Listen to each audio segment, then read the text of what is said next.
자, 안녕하세요 학생 여러분. 자, 이번 시간은 여러분들과 상호 유도 현상에 대해서 알아볼 거예요. 그런데 이것도 자체 유도 현상과 마찬가지로 두 가지 관점에 대해서 생각을 해볼 거예요. 하나는 상호 유도 개수라고 하는 거하고 또 하나 두 번째는 상호 유도 기전력에 대해서 알아볼 거예요. 자, 그런데 일단 한 가지만 먼저 확인을 해보고 나가죠. 우리가 지금까지 유도 기전력에 대해서 몇 가지를 배웠어요. 자, 그거를 여기다 잠깐 한번 생각들을 해보고 나가죠. 자, 그러면 인듀스드 EMF라고 이렇게 쓸게요. 자, 그러면 저게 유도 기전력이에요. 유도 기전력. 자, 그러면 유도 기전력은 지금까지 뭐가 있었어요? 그렇지? 첫 번째는 일단은 우리가 자석을 변화시켜서 자석을 움직여서 유도 기전력을 얻어냈어요. 이게 페르데이 법칙이었었지? 그래서 그걸 간단하게 한번 그릴게요. 이렇게 도선이 있고 단면적을 갖는 도선이 있고 이쪽에 이렇게 자석이 있다라고 했을 때 자석이 실제는 안 움직이게 되면 선속이 그냥 이렇게 들어가서 별다른 변화가 없을 거예요. 그렇죠? 그런데 자석을 움직이게 되면은 이렇게 움직이게 되면은 단면적을 통과하는 선속이 변하면서 유도 기전력이 생겼어요. 이게 페라데이 법칙이었었어요. 그래서 이거를 우리가 법칙으로 쓰게 되면은 이거였었지? 시간이 변하는 동안에 이것처럼 이렇게 자기 선속을 바꿔줬더니 이쪽 도선에 유도 기전력이 생겼더라라고 해서 이 식으로 썼어요. 그리고 나서 다가올 때와 멀어질 때 여기 전류의 방향이 바뀌었기 때문에 그걸 뜻하는 방향을 뜻하는 이렇게 마이너스, 다시 말해서 렌즈의 법칙이 이렇게 들어가 있었어요. 그리고 두 번째는 우리가 또 하나 유도 기전력을 어떻게 만들어냈어? 이거는 이렇게 만들어냈지? 이렇게 코일을 넣고서 코일에다가 이렇게 전류를 변화시켰어요. 변화시키게 되면은 이쪽도 지금 보면은 이렇게 전류의 방향 그리고 자기장의 방향에 의해서 여기도 이렇게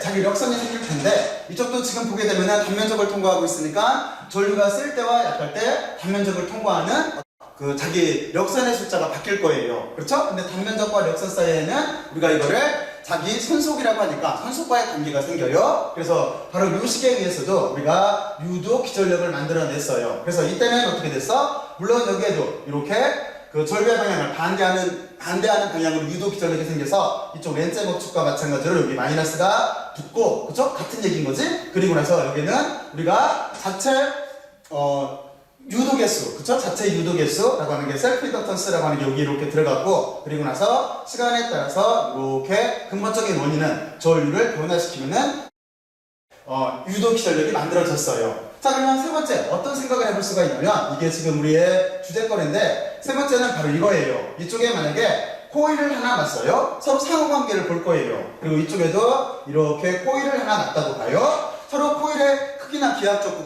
구조하고는 무관해요. 이따가 보면 알겠지만 그랬을 때 이쪽에다가 전류를 이렇게 흘렸어요. 흘렸을 때 흘리게 되면은 자기장의 플럭스라고 하는 자체가 여기를 지나가는 모양으로 이렇게 생기게 될 거예요. 자, 그랬을 때 과연 이쪽 2차 코일에도 유도 기전력이 만들어질까 하는 게 지금 우리의 관심거리예요. 관심거리. 만들어질 것 같아요? 안 만들어질 것 같아요?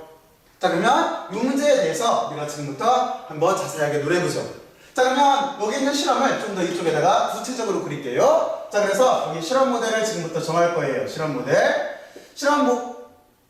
모델을 좀 더 구체적으로 정하면 이렇게 하면 되겠지? 이쪽에 이렇게 1차 코일이 있어요. 그리고 1차 코일은 어떻게 할 거냐면은 전류가 흐르기 위해서 이 기전력을 이렇게 놓고 그리고 또 하나 전류를 변화시키기 위해서 가변 저항을 놓을 거예요. 얘는 가변 저항이에요. 그리고 이쪽에다가 2차 코일을 이렇게 놓을 거예요. 2차 코일을 놓고 2차 코일에 전류가 흐르나 안 흐르나를 알기 위해서 여기에다가 이렇게 검유계를 놓을 거예요. 이들 같지? 자, 그리고 나서 물론 여기 이렇게 중심축을 만든다고 봐요. 그리고 나서 이쪽에다가 우리가 I라고 하는 전류를 흘려보낼 거예요.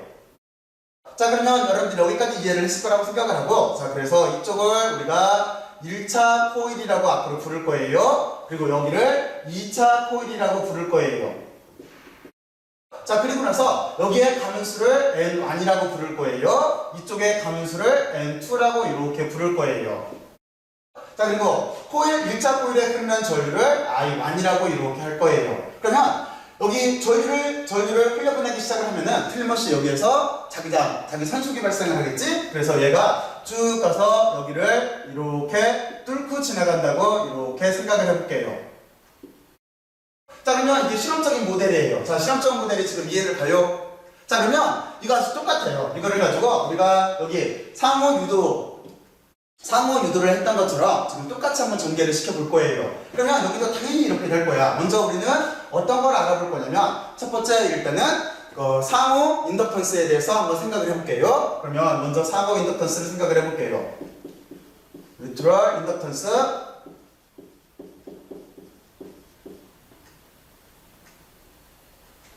인덕턴스. 자, 그러면 먼저 상호 인덕턴스라고 하는 자체는 우리가 여기에서 직관적으로 봐도 1차 코일에 전류가 세게 흐르면은 2차 코일에 전기장의 선속이 더 세질 거예요. 그러니까 우리가 직관적으로 봐도 이렇게 비례한다라고 하는 걸 알 수가 있어요. 1차 코일에 그 전류가 어떻게 흐르냐에 따라서 2차 코일에 자기장의 선속이 1차 코일에 의해서 2차 코일이 영향을 받게 될 거예요. 지금 순서를 이렇게 쓸게요. 1차 코일에 의해서 2차 코일이 영향을 받는 거예요. 근데 우리는 여기를 어떻게 항상 등으로 이렇게 놓고 싶어 하지? 그러면은 우리는 이렇게 쓰면 돼요. 자, 먼저 이렇게 중요한 관념을 찾아냈어요. 그러면은 우리가 이렇게 1차 코일에 의해서 2차 코일에 변하는 순서이라고 하는 자체는 지금 코일 숫자가 많이 감겨져 있으니까 이쪽에 이렇게 N2번을 감았다라고 해서 2차 코일에 감은 분선수를 써주면 될 거예요. 그리고 나서 이쪽은 전류 I가 이렇게 흐르게 될 테고, 그리고 우리는 여기다가 등호를 바꿨으니까 비례값을 넣으면 돼요. 비례값을 뭐라고 넣을 거냐면은 얘를 이것처럼 상호를 뉴트럴이라고 해요. 그래서 저기에서 글자를 따와서 M으로 이렇게 놓을 거예요. 그리고 1차 코일이 지금 2차 코일한테 영향을 주고 있는 거예요. 그러면 우리가 구하려고 하는 상호 인덕턴스라고 하는 자체는 지금 여기에서 어떻게 구할 수 있어? 얘는 지금 이렇게 구할 수가 있는 거지. 지금 여기 보면은 전류로 이놈을 나눠주면 되는 거죠. I1에 흐르는 1차 코일에 흐르는 전류를 가지고 이렇게 플럭스를 이렇게 나눠주면 될 거예요. 자, 그러면 이게 우리가 구하려고 하는 상호 인덕턴스 값이에요.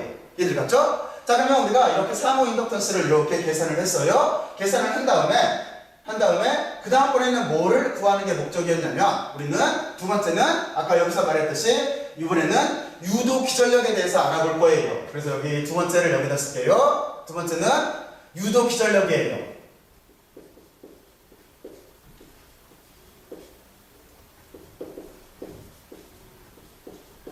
인듀스드 EMF라고 이렇게 쓸게요. 자, 그러면 상호 유도 기전력이에요. 상호 유도 기전력이라고 하는 자체는 지금 어떻게 하면 구할 수 있을까? 먼저 일단 간단하게 지금까지 해왔던 실험에 의한 논리에 의해서 바꿀게요. 어떻게 바꿀 수가 있냐면 지금 이 식에서 보면은 I를 이쪽으로 이항을 옮겨줘도 되지? 그러면 얘는 이렇게 쓸 수가 있겠죠? 이쪽은 이렇게 상호 유도 그 인덕턴스가 있고, 그리고 나서 여기는 이렇게 전류 I1을 이렇게 곱해주면 되고, 이쪽은 N2가 남을 테고, 번선수 두 번째 코일에 감은 번선수, 그리고 여기에는 첫 번째에 의해서 두 번째에 생기는 여기 자기장의 플럭스가 이렇게 있을 거예요.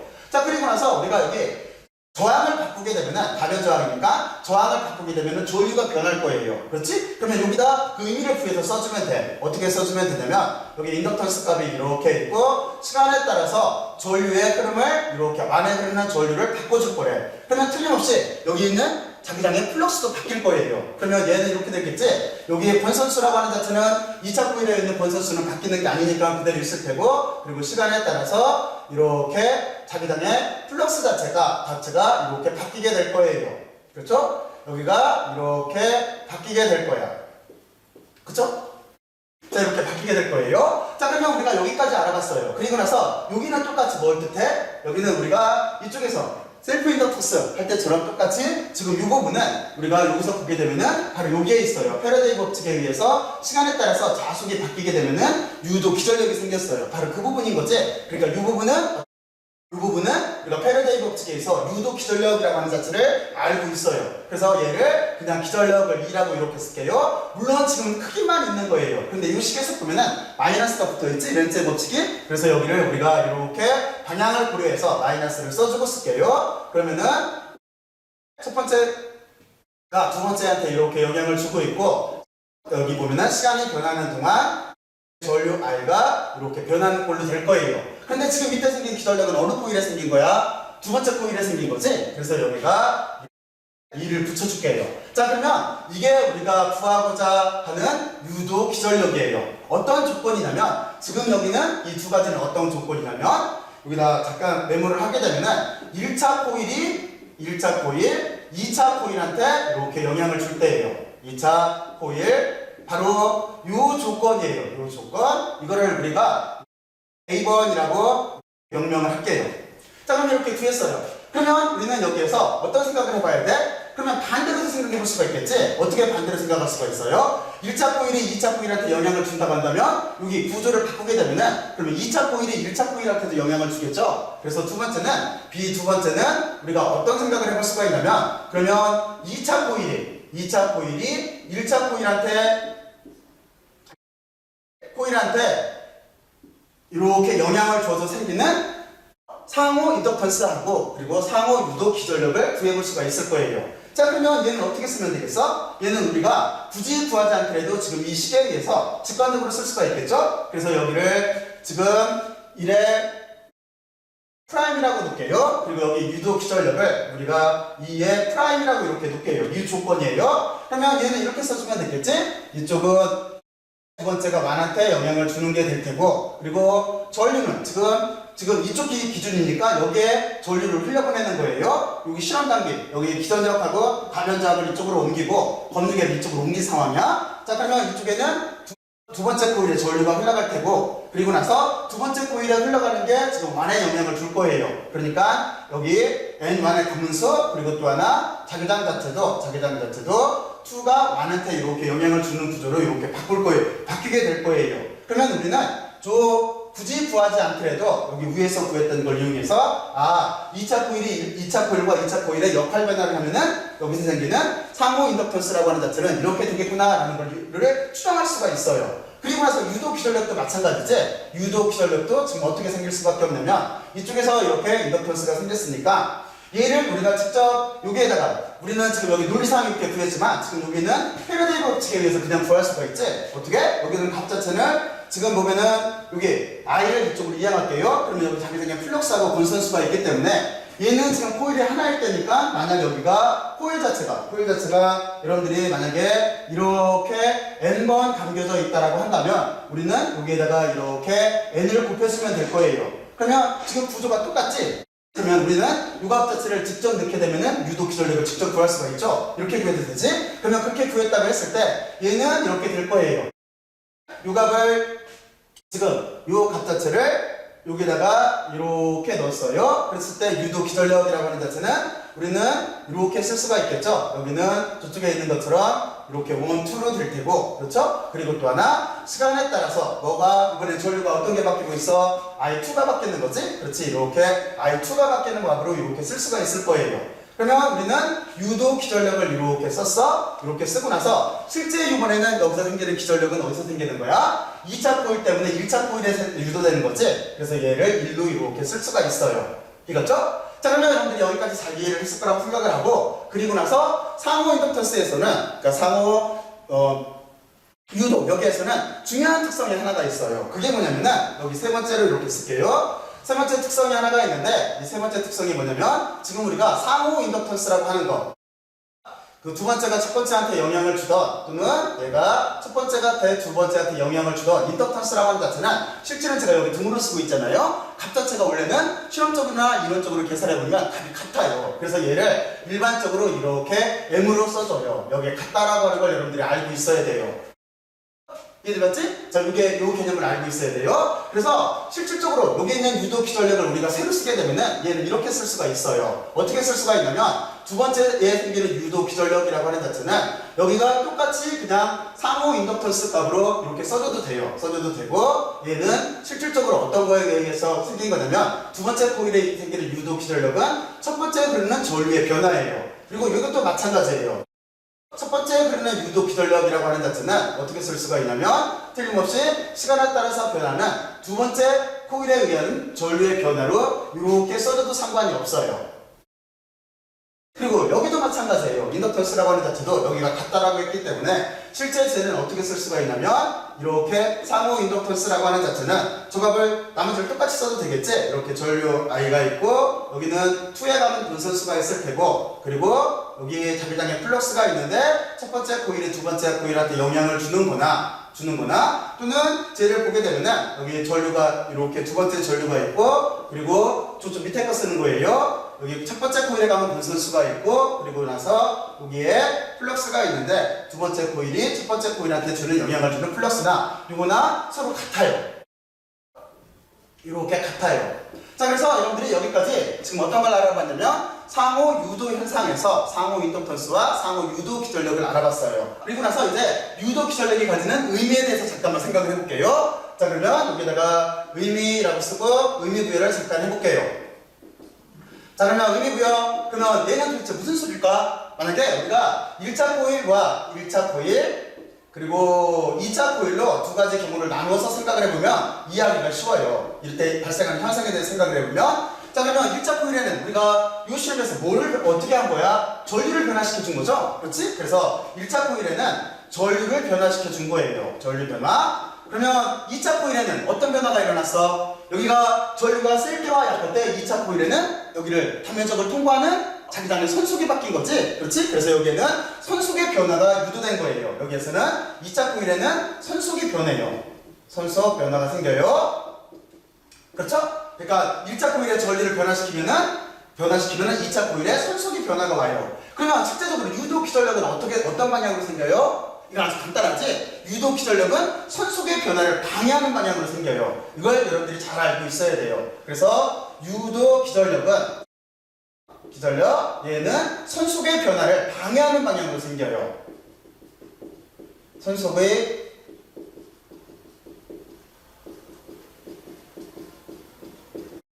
방해하는 방향으로 이렇게 생겨요. 자, 그러면 여러분들이 여기까지 의미를 잘 알아봤다고 생각을 하고 이제 간단하게 다시 이쪽 그림을 가지고 잠깐 정리만 해볼게요. 우리는 지금까지 어떤 걸 알아봤냐면 이것처럼 유도 기전력이 생기는 거에 대해서 생각을 해봤어요. 첫 번째는 그 유명한 패러데이 실험이에요. 이거는 패러데이 실험인 거지. 그리고 패러데이 우리가 일반적으로 법칙이라고 해요. 여기에서는 어떻게 유도 기전력을 만들어냈냐면 시간에 따라서 이렇게 자기장의 플럭스를 바꿔준 거예요. 이거 아주 간단해. 자석을 움직여 본 거야. 그러면 여기 면적을 통과하는 자기장의 선속이 바뀌면서 유도 기전력이 유도된다 하는 거였었어요. 그렇죠? 그리고 여기에 마이너스가 붙어요. 저거를 렌즈의 법칙이라고 해요. 전류의 변화를 방해하는 방향으로 여기도 유도 기전력이 생겨요. 자, 그리고 두 번째는 이거를 뭐라고 부르냐면은 얘를 우리가 셀프 인듀스드 EMF라고 보통 이러죠? 그렇죠? 여기가 자체 유도 기전력이었었어요. 무슨 얘기냐면 지금 코일 하나에 전류를 이렇게 흘려주는데 전류를 세기를 바꾸게 되면은 이때도 유도 기전력이 생겼어요. 그렇죠? 그리고 여기에 L이라고 쓰는 자체를 이거를 단위는 헬리예요. 단위는 우리가 여기 이렇게 헬리를 기념하기 위해서 헬리라고 쓰고 그리고 나서 여기 유도 기전력은 어느 쪽으로 생겼냐면은 이거 아주 간단해요. 전류가 증가를 하게 되면은 얘를 전류를 큼직하게 이렇게 증가하는 걸 이렇게 그릴게요. 그리고 두 번째 감소하는 자체를 이렇게 조그맣게 그릴게요. 전류가 감소할 때. 그러면 전류가 증가하게 되면 지금 이 경우에 여기에 유도 기전력이 어떻게 생긴다는 소리냐면 지금 이것처럼 이렇게 여기가 플러스겠죠? 이쪽이 마이너스죠? 이쪽이 플러스로 이렇게 생긴다는 거예요. 그래서 전류가 증가하게 되면 유도 기전력을 바로 이 방향으로 만들어서 전류가 증가하는 걸 막는다는 소리예요. 그리고 전류가 감소하게 되면 갑자기 이렇게 유도 기전력 방향을 이렇게 바꾸게 돼 있어요. 그래서 전류가 감소하는 걸 막는다는 그런 의미를 가지고 있어요. 그리고 우리는 지금 세 번째로 지금 이것처럼 상호 인덕턴스 여기 제목에 있는 상호 인덕턴스를 알아봤어요. 상호 인덕턴스에도 아주 간단해요. 지금 여기에 의미를 써놨는데 무슨 뜻이냐면 이거예요. 1차 코일에 전류를 변화시켜줬어요. 1차 코일에 전류를 변화시키게 되면은 2차 코일에 선속의 변화가 이렇게 와요. 그렇죠? 선속의 변화가 오고 그때 유도 기전력은 여기 선속을 방해하는 방향으로 생긴다라고 하는 게 핵심이에요. 자, 그러면 여러분들이 이렇게 세 가지 조건 내에서 유도 기전력 자체를 알아봤어요. 그리고 오늘의 실무학습은 어떤 거냐면 여러분들이 이 세 가지 조건 패러데이 실험과 그리고 자체 유도 현상과 그리고 상호 유도 현상에 대해서 여기에서 여러분들이 한번 심도 있게 한번 비교를 해보면서 생각들을 한번 해보세요. 자, 그러면 수고들 많이 했고 열심히 해줘서 고마워요. 수고들 많이 했어요.